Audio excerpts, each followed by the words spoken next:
Hi, my name is Francine Crawford, and we are here doing another episode of Autumn is Here. This episode is about health and benefits, and we're here trying to find out any benefits for seniors, anything that is necessary, and who can give us the information. And what I've learned is that we can get a lot of information by social workers. So tonight we're going to talk to a social worker that can give us a wealth of information, give us the right direction to go in when we need it, and even beforehand, just look into different things that our parents may need before they get sick, and let us know what's out there for us. So I'm glad that everybody's tuned in, and let's just welcome our guest. Hello, hi, welcome to my podcast. Autumn is here.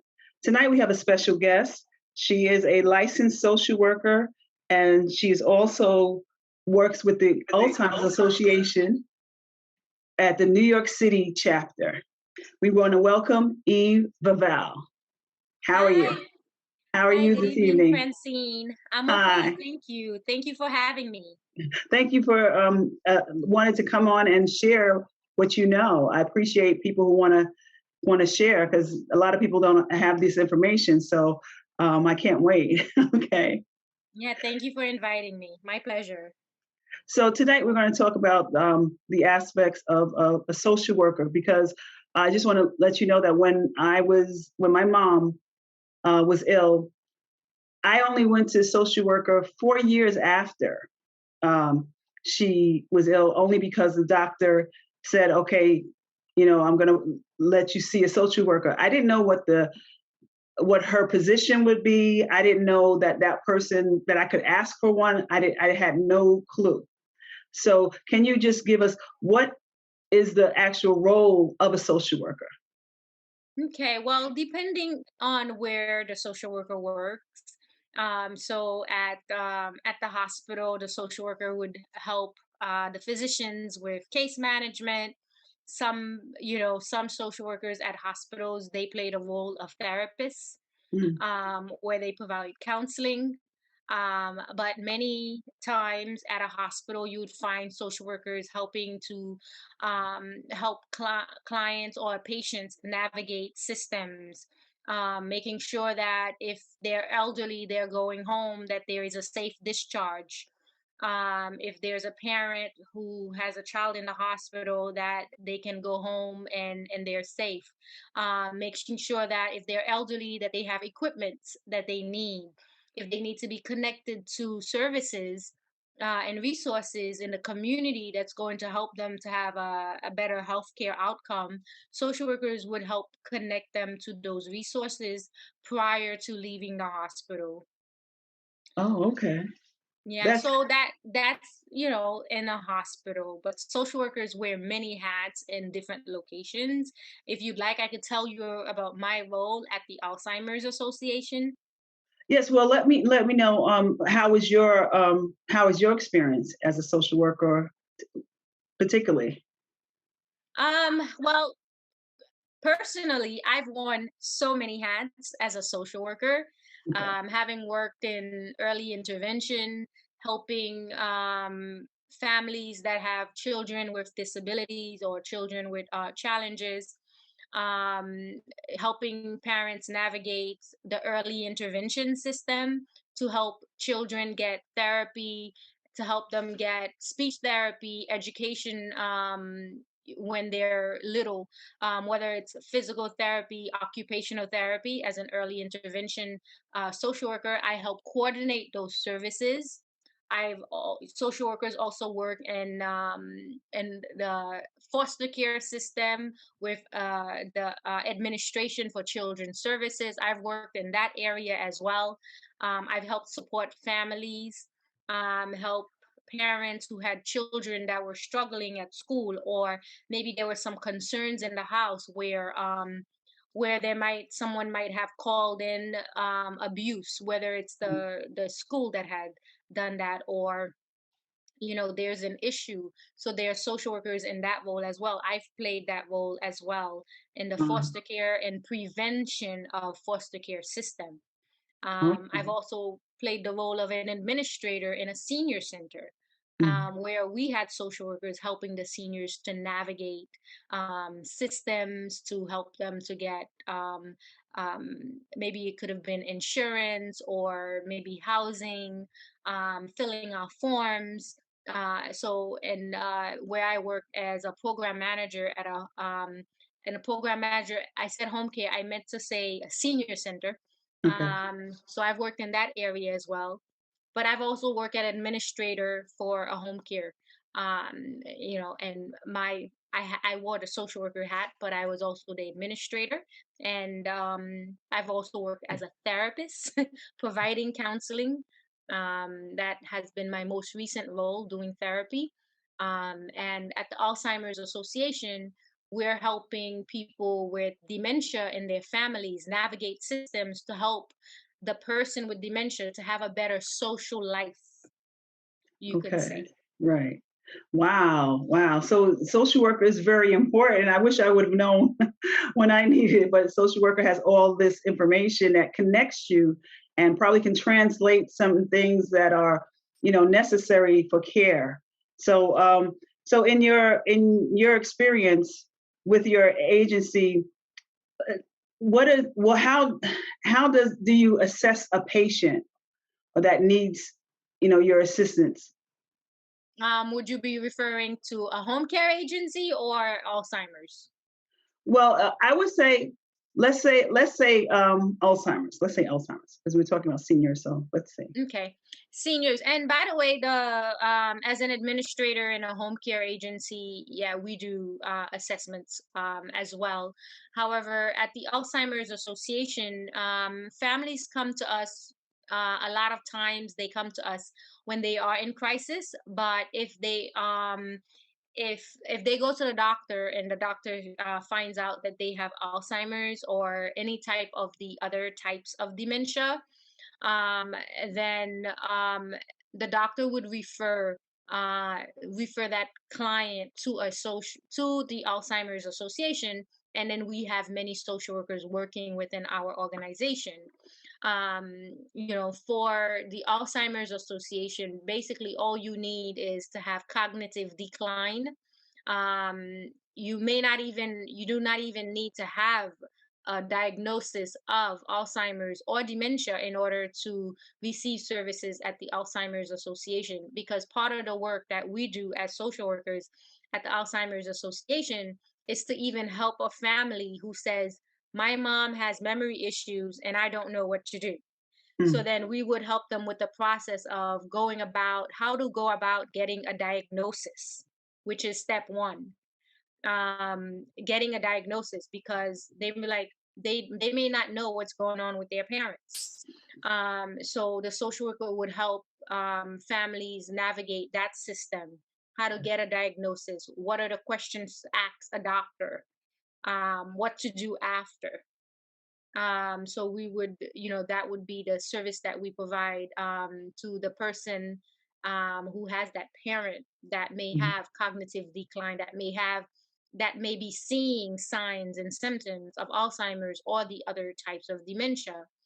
Can And you? our other, yes, I'm go ahead. sorry. I was going to say, can you elaborate a little bit? You said all the other types of dementia. Can you just say a few of them that we would understand? Sure. Okay. Sure. So, dementia, right? A lot of time we talk about Alzheimer's. We are the Alzheimer's Association, but we help people with Alzheimer's and related dementia. So, Alzheimer's is a type of dementia.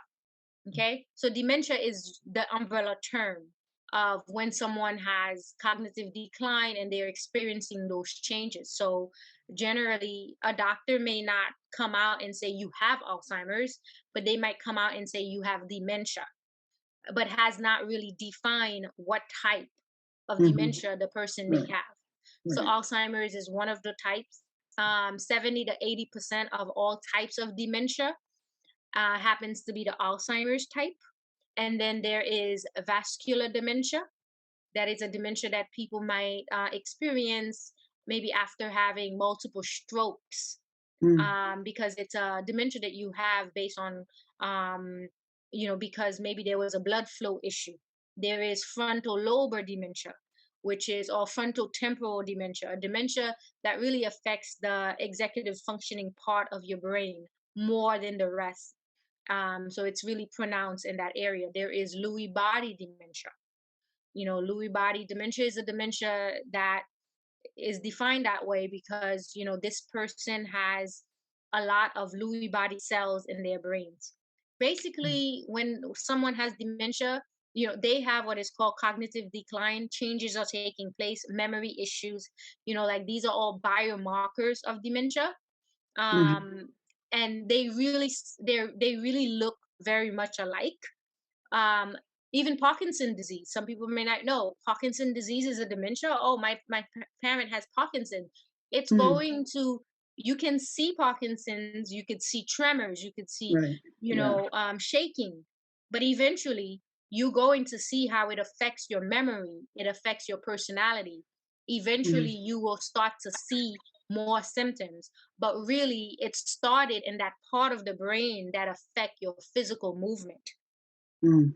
Okay. So depending on where the dementia is, how it started, how what it looks like in the brain, that's how it gets these other names. But it Oh, takes a lot to just define them. I okay. think one of the things that I was going to say in regards to what the social worker does is really support the caregiver, Mm, because Alzheimer's is a disease that affect the brain. The person with dementia or the elderly person that may be experiencing those symptoms, they may not be able to do things by themselves. So the social worker supports the family that's okay. going to be taking care of that person with dementia to make sure the person with dementia or the elderly family member has as much support to continue the quality of life that they would like to have. Okay. Okay. Can you speak to how people would attain the services? Is it by Medicaid, Medicare? Is there any financial responsibility?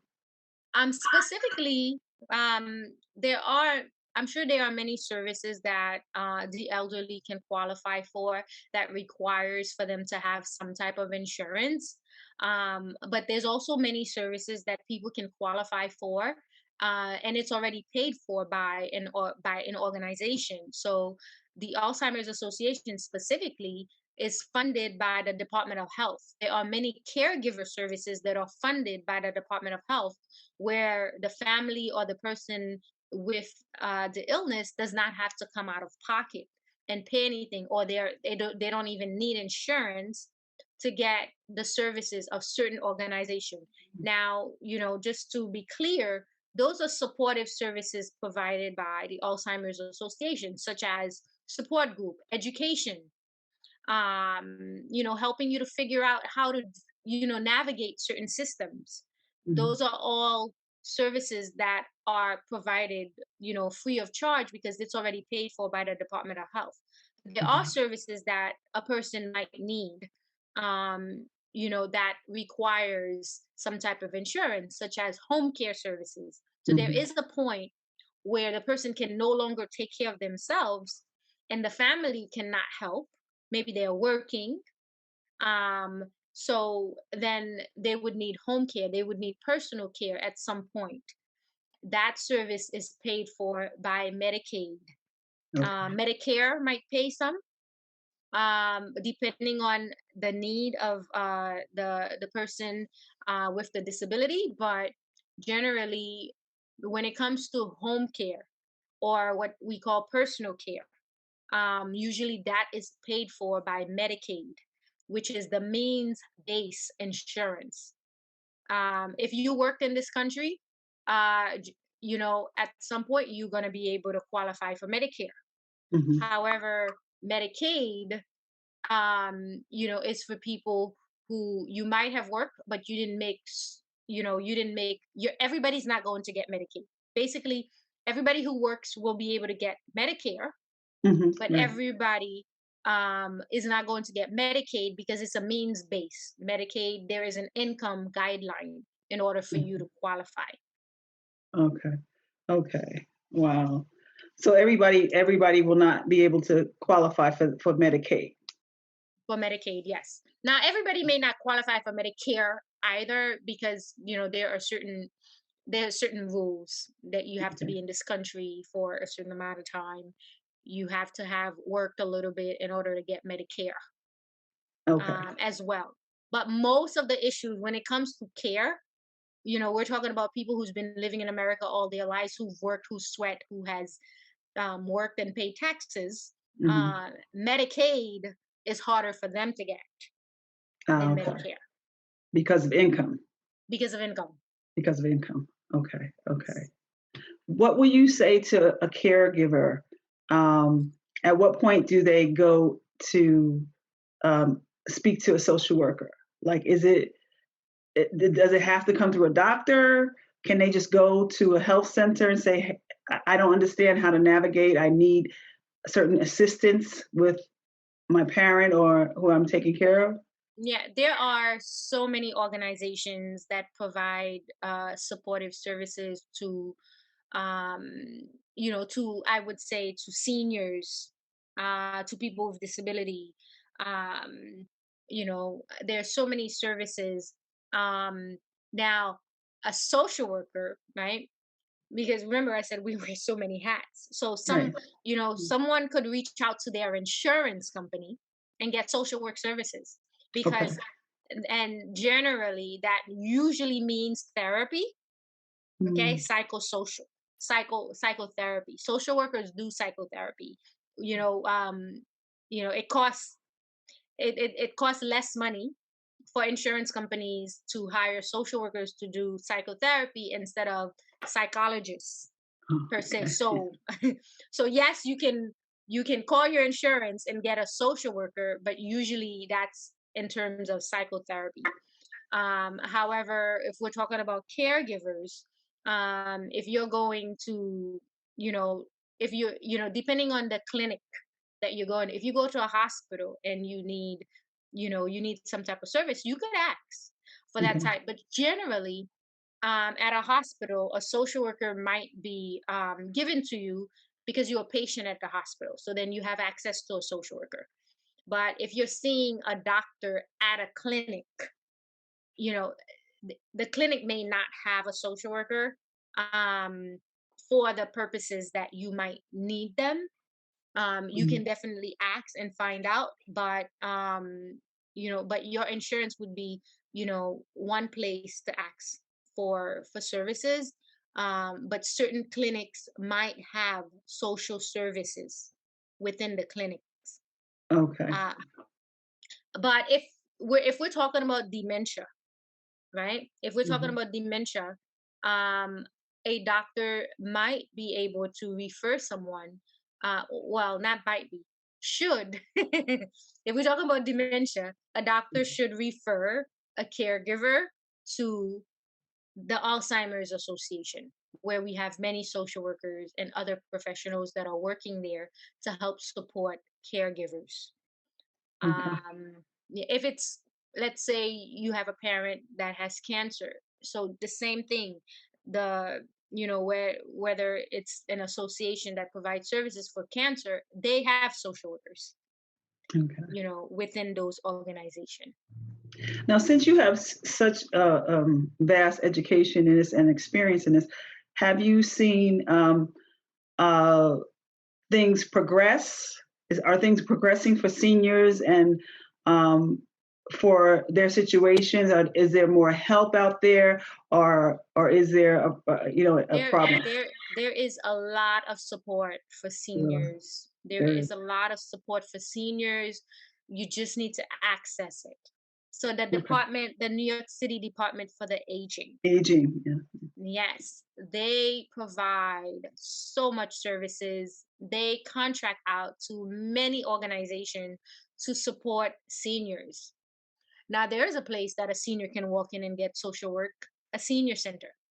They Mm. have Every senior center has a social worker working in there. The social worker might be the director, or she Okay. may have or she or he may have somebody else working, to provide social services. So you can walk into any senior center that is funded by the Department for the Aging, and then you will Mhm. be able to have access to a social worker.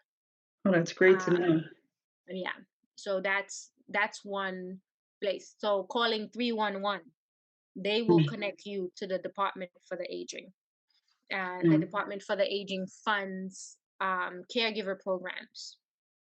So okay. that's one way. That's a sure way to access a social worker, by reaching out to someone. You don't even have to, you don't have to be a member that's going to the senior center every day to get a social work service. You could sign up and you eat lunch, or you never eat lunch there, but you are a senior in the community. You can join the senior center without eating, And then you because can get this their is the and you can get their place. services. Exactly, this is, they should know, they should be able to connect you to resources in the community. Mhm. Okay. Is there any new things on the horizon that is going to help seniors and people who care for seniors? Is there anything that you can let the audience know? Yeah, so it's really interesting. Mayor Adams, when he was borough president, he had he had a senior service going on. Oh, okay. He had senior service area, AARP, Mhm. provides supportive services, guidance, education to seniors.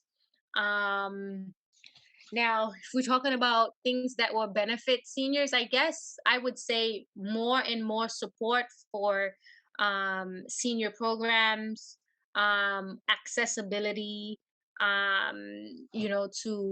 whether it's proper accessibility, whether it's for transportation.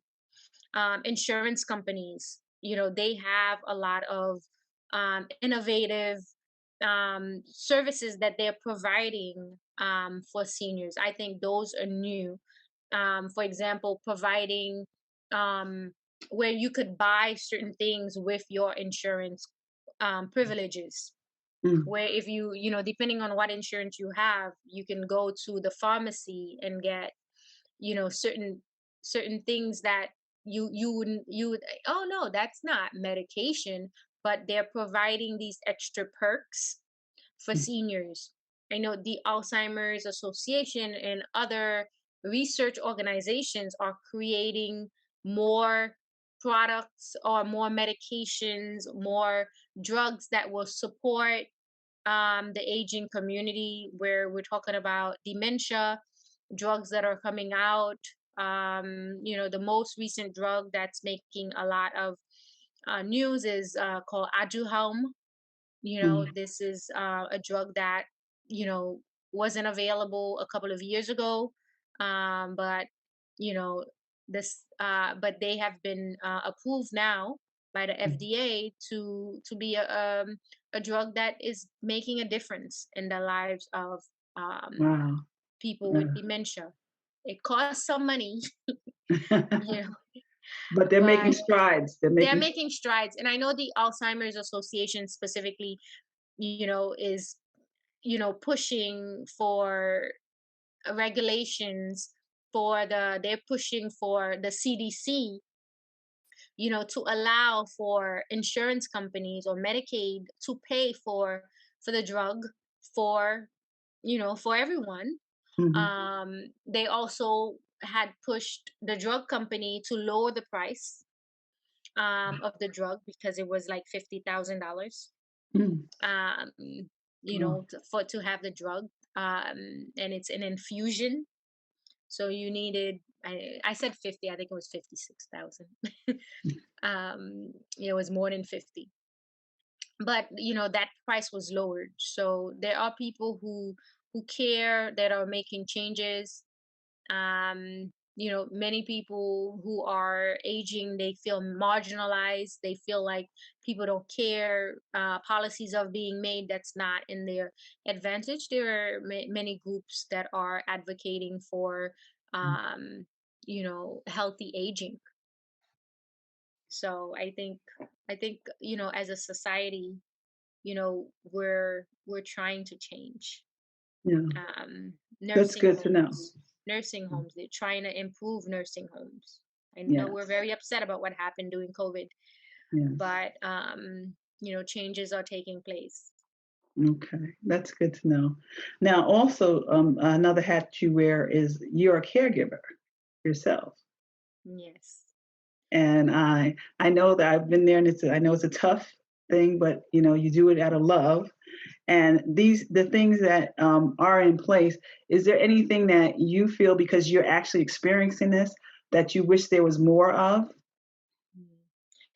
Yeah. And by the way, what I want to say is that um, a lot of my knowledge, I know I talked about the job experiences that I've had and how I work with this organization, that organization. I learn here, I learn there.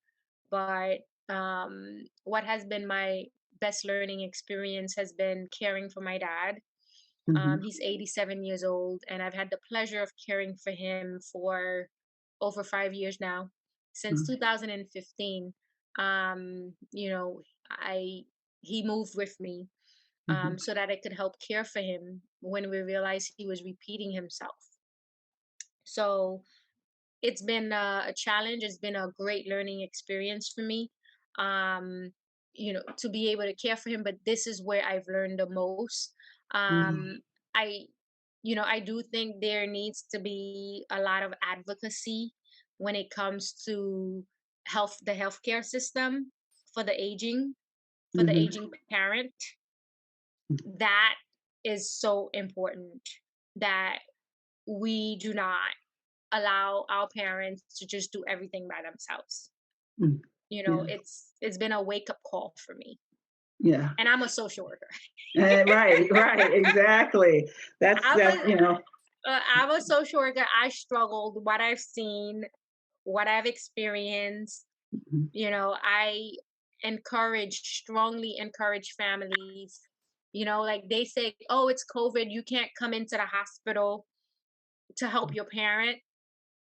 I say, no, go in there, Mhm. get in there. They need an advocate. They need somebody looking out for them and making sure everything is going correctly. Yes, they And need an advocate. even You in know, nursing homes, you have to, you have to go up. You have to be present. You have to ask questions. You have to check on them. They do the best they can, I guess, but no one's going to take care of them better than you. And you just have to check on them to make sure everything is going well. You can't just put them in there and it's come once in a while. But I'm just grateful that you were able to share it with us. I thank you so much for that. It is That's what this podcast is about. It's about what you said. People need to know and talk and ask the questions ahead of time. Talk to your parents, watch them, see if there's any differences in their behavior, make plans, talk to family members ahead of time. That's what this is about, to prepare, and for seniors to you know prepare if you notice something or if you need help, for them to feel more comfortable with coming out to their children or whoever, and saying, what, let's talk about the future, you know yes, yeah, because and not wait, and yeah, not till wait. it's too late. Yeah, Hmm. or it's because when you're at the moment where there's something going on, you're emotional. You may not know exactly where to get the right information first, and you don't want to make the wrong decision. So you want the best care and the best quality care for them, especially when you're seniors. You want them to have a quality of life, a good quality of life, even in as they're aging. Yeah. So yeah, so that's what this is about. So I thank you so much for all your information and all your insight, and just being able to participate. I really appreciate this. I'm sure it will help someone. And if someone is listening, is there anything else that you would like to say to the audience? Yeah, well, first I want to thank you, Francine, but to the audience, I would say, um, you know, be ready, have your family members be there for you, because you might say, wait until I can't anymore so that you could take over. But there are certain things that we need as your Mhm. caregiver, as the person who's going to help you. We're not going to be able to get it from you when you're no longer able to, because you Right. will not have the capacity to give it to Mhm. us legally. You will not be able to give it to us. Mhm. So, start early with Right. those documents, Yeah. to make sure that your loved ones can really care for you and give you the quality of life that you deserve. Start talking about it Yeah. early. Yes. Yes. I agree. I agree. Well, thank you so much. I really appreciate it. And, hopefully in the future, we'll get to talk to you about other things that you do because you do so many things, especially a therapy, the support group that you have, all these different things. So I'm sure we'll be back in touch and I'll be hearing from you again. Okay. Thank All you right. Thank again. you, Francis. Thanks for having me. It's been All a right. pleasure. All right. Bye bye. Good night. Good night. Now, thank you all for tuning in. We appreciate that. I hope you got some good information out of it. I hope that it was something that you would look into wherever you're at, whatever state you're in. Of course, different rules are for different states, but look into how a social worker can benefit you, how the benefits that you may have with Medicare, Medicaid, or your insurance policies, and get the help that you need. There's so many agencies out there that the Department of Aging can help. Senior citizen centers can help, and you can get a social worker that way. There are so many different things. AARP can help you. So please look into those agencies and see if they have any kind of assistance for you when you're caring for your loved one, or any seniors. If you have any questions, call those agencies, look into those agencies, and don't be afraid to ask and speak up and ask a loved one to help you to get the benefits that you need. We want our seniors to have a better quality of life.